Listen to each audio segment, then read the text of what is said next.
Assalamualaikum warahmatullahi wabarakatuh. Saya Sugiyarti dari Prodi Ekonomi Syariah 1A.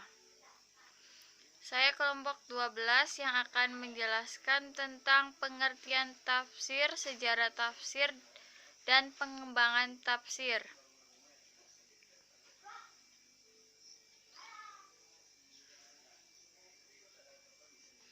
Kata tafsir atau al-tafsir yang dalam kitab Al-Quran disebut hanya sekali adalah berwajan, pertimbangan kata tafwil yaitu dan faswara yusafiru tafsiran ia mustaterabil dari kata al-farsh. Kata yang disebut berakhir berarti membuka secara entomologis. Tafsir berarti memperlihatkan dan membuka al-izhar wal kafur, atau menerangkan dan menjelaskan al-lazim tabiyah. Berarti tafsir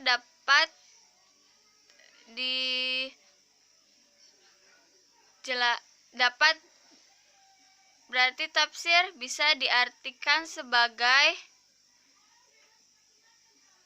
tafsir adalah hasil usaha atau karya atau ilmu atau ayat-ayatnya atau lafal-lafalnya. Penjelasan tersebut itu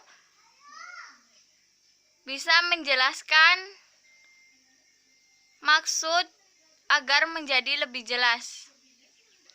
Tafsir memiliki sejarah yang panjang, berlangsung melalui sebagai tahapan dan kurun waktu sehingga mencapai bentuk sekarang ini. Sejarah tafsir telah dimulai sejak awal turunnya Al-Quran, yaitu kepada Nabi Muhammad SAW. Orang yang pertama menguraikan maksud-maksud Al-Quran dan menjelaskan kepada umatnya. Pada masa tersebut tidak seorang pun berani menafsirkan Al-Quran karena Rasul masih berada di tengah-tengah mereka. Rasul memahami Al-Quran secara global dan terinci, dan karena kewajiban Rasul untuk menjelaskan kepada umatnya. Setelah wafatnya Nabi Muhammad SAW, para sahabatnya mendalami Al-Quran, mengetahui berbagai rahasia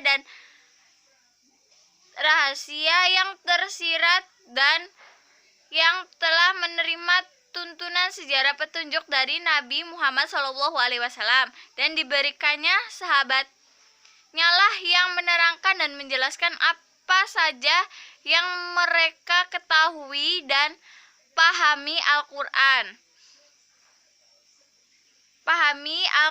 Isi Al-Quran. Dalam kata lain, setelah wafatnya Nabi Muhammad SAW, para sahabat mengambil bagian ini.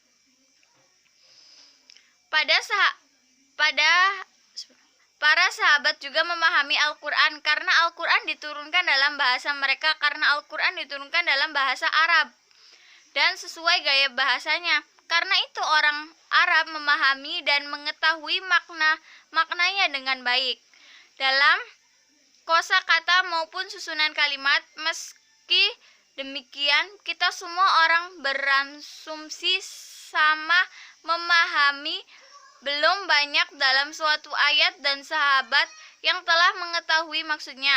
Ahli tafsir dari kalangan sahabat Nabi banyak jumlahnya, tetapi yang terkenal luas hanyalah 10 orang, yaitu 4 orang Khulafar Afan dan Ali Khulafar Rasyidin. Itu ada tokohnya Abu Bakar As-Siddiq, Umar bin Khattab, Utsman bin Affan, dan Ali bin Abi Thalib. Abdullah ibnu Mas'ud, Ibnu Abbas, Ubay ibnu Ka'bah, dan Zaid ibnu Sabit, Abu Musa al-Syaid, Abdullah ibnu Zubair.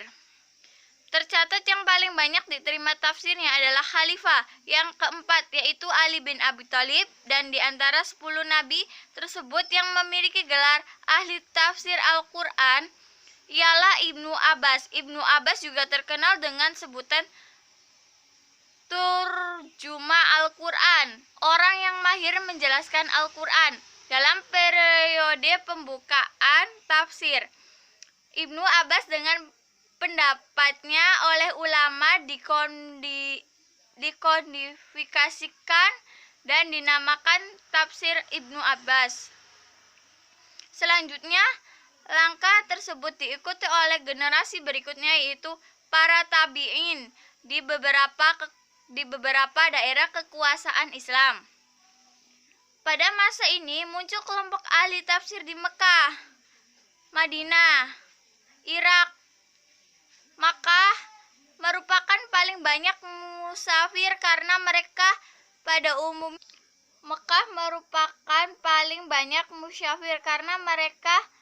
pada umumnya adalah sahabat-sahabat Ibnu Abbas. Kemudian di Irak ini sahabat-sahabat Ibnu Mas'ud. Di Madinah ada Zaid Ibnu Aslam yang menurunkan ilmunya kepada anaknya Ibnu Zaid, kemudian kepada muridnya Malik Ibnu Anas radhiyallahu anhu. Dari tabi'in ini berjalannya generasi ketiga. Para tabi'in meneruskan pengetahuan tafsirnya yang mereka dapat dari kalangan tabi'in. Pada zaman inilah diadakan kodifikasi, dimulai pada akhir dinasti Bani Umayyah dan awal dinasti Abbasiyah. Generasi ini mengumpulkan semua pendapat mutakhadimu. Mereka kemudian dituangkan ke dalam kitab-kitab tafsir. Tiga generasi tafsir yang masih dalam satu paham. Periode pertama adalah Nabi Muhammad SAW sendiri, kedua periode sahabat Nabi, ketiga periode tabi'in. Ada periode tabi'in masih sama seperti periode sebelumnya. Perkembangan penulisan tafsir, kitab-kitab tafsir dalam muqaddimah Al-Quran dan terjemahannya dibagi menjadi 3 periode. Pertama yaitu periode masa Rasul Muhammad SAW, sahabat dan pemula masa tabi'in, di mana tafsir masih diriwayatkan dan dilafalkan secara lisan. Yang kedua, periode ini bermula dari kodifikasi hadis secara resmi pada masa Khalifah Umar Ibnu Abdul Aziz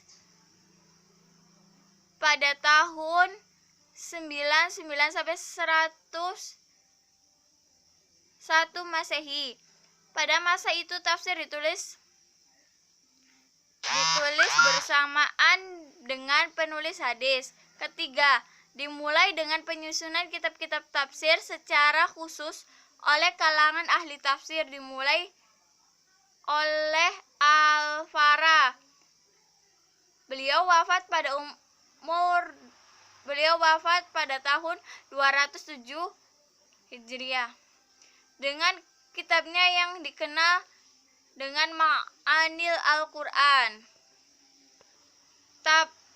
Tafsir menurut terminologi ilmiah dibagi menjadi dua, yaitu tafsir bi al-riwayah adalah apa-apa yang ada dalam Al-Quran atau sunnah atau kalam sahabat sebagai keterangan untuk dan tujuan Allah. Tafsir ini menjelaskan menafsiri Al-Quran dengan Al-Quran, atau tafsir bil maksur, yaitu menafsiri Al-Quran dengan sunnah nabiyah atau maksyur dari sahabat.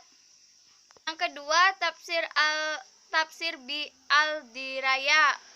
Ulama banyak menyebutnya dengan tafsir bil al-diraya karena munasafir dalam kategori ini selalu bersandar tafsir pada ihtihad atau hasil analisis akalnya, tidak menggunakan atsar sahabat. Mereka mengacu pada pendekatan bahasa Arab serta keilmuan yang mereka miliki seperti wahfu, saraf, balag, ulus fikih,